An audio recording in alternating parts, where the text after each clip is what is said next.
اعوذ باللہ من الشیطان الرجیم بسم اللہ الرحمن الرحیم۔ السلام علیکم ورحمۃ اللہ وبرکاتہ۔ میرے چینل کے سامعین و ناظرین، آج میں آپ کو انتہائی اہم بات بتانے لگا ہوں کہ دریائے فرات، جس کی اسلام اور عیسائیت میں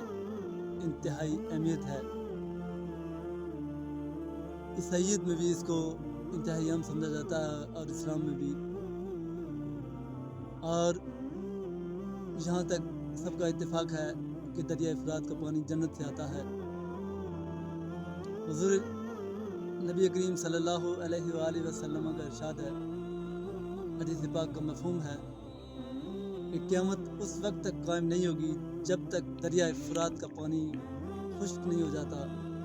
اور اس کے پہاڑ جو ہیں وہ سونا نہیں بن جاتے۔ وہاں سے سونے کے پہاڑ نکلیں گے اور اس کا پانی مکمل خشک ہو جائے گا، تو اس وقت تک قیامت قائم نہیں ہوگی۔ اور جب اس کا پانی خشک ہو جائے گا تو اور یہ پہاڑ بن جائیں گے، پہاڑ اس کے جو سونا بن جائیں گے، تو اس وقت قیامت کی نشانیاں ہوں گی اور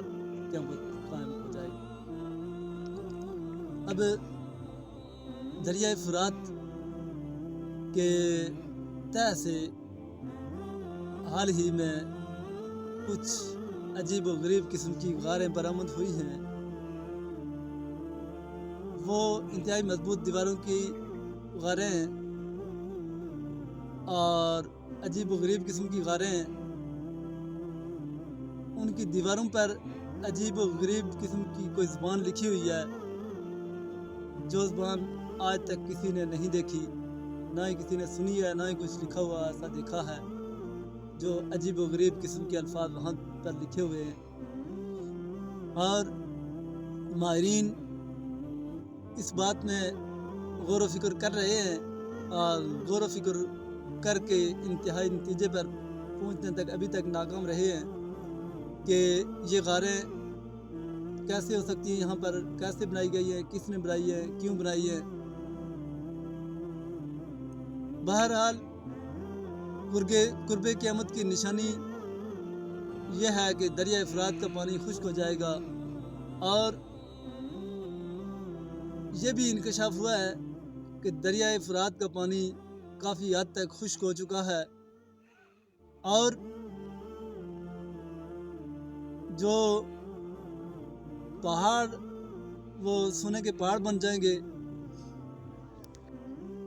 وہ بات کہ پہاڑ سونا بن جائیں گے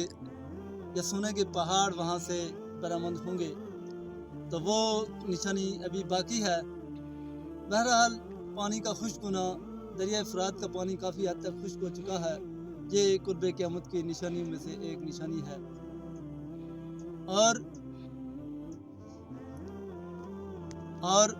حضور علیہ الصلوۃ والسلام کا یہ ارشاد بھی ہے، مفہوم ہے حدیث کا، کہ جب قیامت کی نشانی ہوگی تو وہ جو سونا بنے گا، تو اس سونے کی وجہ سے بڑی لڑائی ہوگی وہاں پر اور قتل عام ہوگا، اور ہر 99 بندے میں سے یعنی 99 بندے میں سے ایک بندہ بچے گا، ایک بندہ صرف بچ جائے گا اور 99 بندے فوت ہو جائیں گے، یعنی 99% جو مخلوقات ہوں گی، انسان ہوں گے، وہ قتل ہو جائیں گے۔ اور یہاں تک کہ جو پرندے آسمان میں ہوں گے، فضا میں پرندے ہوں گے، وہ بھی خواہش کریں گے ہم بچ جائیں۔ یعنی اتنی قتل و غارت ہوگی، اتنی لڑائی ہوگی کہ زمین پر ہر طرف لاشیں ہی لاشیں ہوں گی، تو اس وقت قیامت قائم ہو جائے گی۔ تو یہی خدشہ ظاہر کیا جا رہا ہے کہ جیسا کہ دریائے فرات کا پانی خشک ہوتا جا رہا ہے اور ایسی عجیب و غریب قسم کی نہریں بھی، نہروں کے نیچے، پانی کے نیچے جو غاریں ہیں وہ بھی برآمد ہوئی ہیں۔ اللہ رب العزت سے دعا ہے کہ اللہ رب العزت ہمیں ایسے فتنے سے بچائے، اور قرب قیامت کی جو نشانیاں ہیں وہ تقریباً پوری ہوتی جا رہی ہیں، تو آہستہ آہستہ کر کے جتنی بھی نشانیاں ہیں وہ پوری ہوتی جا رہی ہیں۔ تو ہمیں یہ کرنا ہے کہ ہم اللہ رب العزت کے آگے دعا کریں، التجا کریں کہ اللہ رب العزت ہمیں تمام قسم کے فتن و فساد سے بچائے، اور ہمیں صحیح معنوں میں قیامت کی تیاری کرنے کی توفیق عطا فرمائے.